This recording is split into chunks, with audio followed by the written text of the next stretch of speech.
La revue de presse de Natacha Cabrol-Polony. Bonjour Natacha. Bonjour Thomas, bonjour Julie Bonjour. et bonjour à tous. Mais ce matin, en une de vos journaux, certains s'élèvent et d'autres restent au ras des pavés. Le monde à la tête dans l'espace, accord historique des Européens pour une nouvelle fusée Ariane 6. Les autres unes sont beaucoup plus terre à terre. Le Parisien aujourd'hui en France, École, parlons des vrais chantiers, Libération, les patrons, ces ingrats et Le Figaro, sondage, la gauche serait laminée aux législatives. Et du pavé, on passe au caniveau, oui, puisque l'Express se demande ce qui nous y attire dans le caniveau. Du Katrierweiler au harcèlement sur Internet, la fièvre de la vengeance. Manuel Valls se refait parler de lui pour commencer. Oui, entre les élections à l'UMP et le congrès du FN, on l'aurait presque oublié, mais nous avons un Premier ministre et il organise des apéros. C'est ce que nous apprend le Parisien et on risque de manquer de petits fours dans cet apéro-là. Non pas qu'on se bouscule dans l'entourage de Manuel Valls, Libération titre même Manuel Valls, socialiste au ras du sol. Mais justement, on a ratissé le plus large possible pour sortir de l'image d'isolement. Donc, plus seulement les Valsiens, mais quand même pas les frondeurs et les aubristes. Subtilité du protocole socialiste. Dans Le Monde, un de ses lieutenants, Jean-Luc Carnouvaz, dément toute perspective d'un départ de Matignon pour jouer une partition solo avant 2017. Mais à lire Le Figaro, on se dit que tout cela a finalement peu d'importance parce que solo ou pas, la partition de 2017 risque d'être difficile à jouer. Le journal publie une projection par région pour les législatives de 2017 et la conclusion, c'est que seule une réforme institutionnelle introduisant une très forte dose de proportionnel pourrait sauver la gauche du désastre. À moins bien sûr d'un miracle économique, mais là aussi, il y a peu à attendre.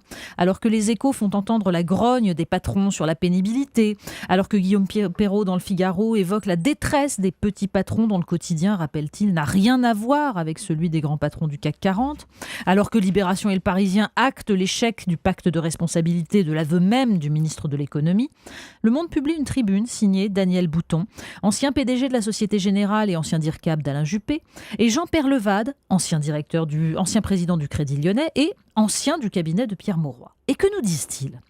Eh bien que la France est un pays conservateur, qui a le tort d'ailleurs de ne pas aimer les grands patrons et de n'aimer que les petits patrons. Eux, ils n'avaient pas remarqué.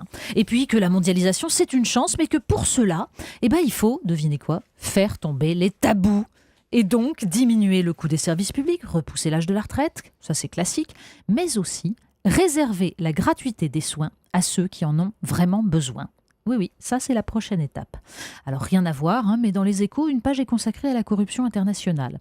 Une enquête démontre qu'elle est principalement le fait des grandes entreprises sises dans les pays développés qui payent des pots de vin pour obtenir des marchés publics. Quand deux papiers se font écho l'un à l'autre, une catastrophe chasse l'autre et pourtant ce matin il faut se souvenir, nous dites-vous, de Bhopal, Natacha. Oui, je vous signalais il y a quelques jours une page des Échos qui était consacrée aux 30 ans de la tragédie de Bhopal. Aujourd'hui, ce sont Le Monde et Libération qui racontent le calvaire des populations encore aujourd'hui victimes de la pollution des sols et des eaux. Dans Libération, la photo illustrant l'article nous montre simplement une main à la peau mate. Elle est fine, elle est belle, mais à la naissance de l'auriculaire par un 6e doigt atrophié. Union Carbide a finalement versé $550 par victime en 1989. C'est exactement la somme dépensée par Exxon Valdez pour élitreiller chaque otari menacé par une marée noire dans l'Alaska la même année, remarque un militant associatif désabusé. Alors, il faut absolument lire un peu plus loin dans les pages Sciences et Médecine du Monde l'article majeur sur les conséquences de la pollution et des produits chimiques sur le cerveau humain. Bisphénol, pesticides et perfluorés altèrent le développement du cerveau, augmentent les risques d'autisme et d'hyperactivité et diminuent les capacités cognitives. L'humanité, nous dit l'article, perd des points de QI.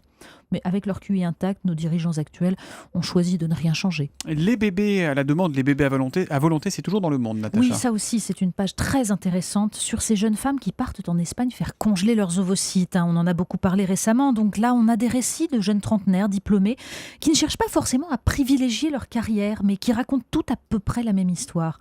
La vingtaine où l'on étudie, on profite de la vie, et puis vient le travail, et puis les histoires d'amour chaotiques, les hommes qui ne se sentent pas prêts à avoir un enfant et l'horloge biologique qui tourne. On a appris aux filles qu'elles étaient libres, mais la nature, un jour, se rappelle à leurs bons souvenirs. On pourrait penser à des polars, il était une fois des tableaux volés.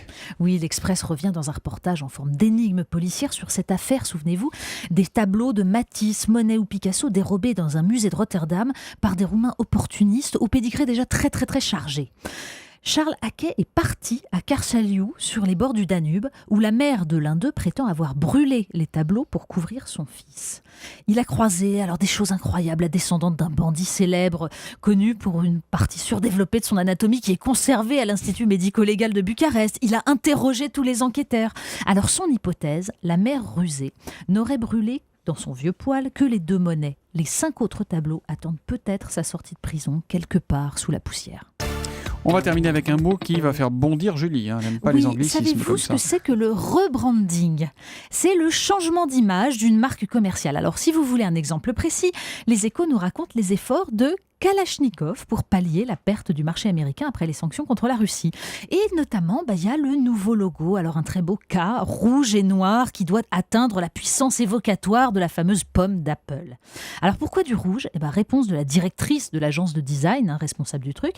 Le rouge, ça n'est pas que la couleur du sang, c'est celui de la rose et de l'amour. Mais oui, le rebranding, en fait, c'est s'adresser à l'intelligence des consommateurs. Bon, ça marchera encore mieux quand le QI aura un peu diminué à coups de pesticides. La revue de presse de Natacha Polony, c'est tous les matins à 8h30 sur Europe 1. Demain, À Natacha. demain.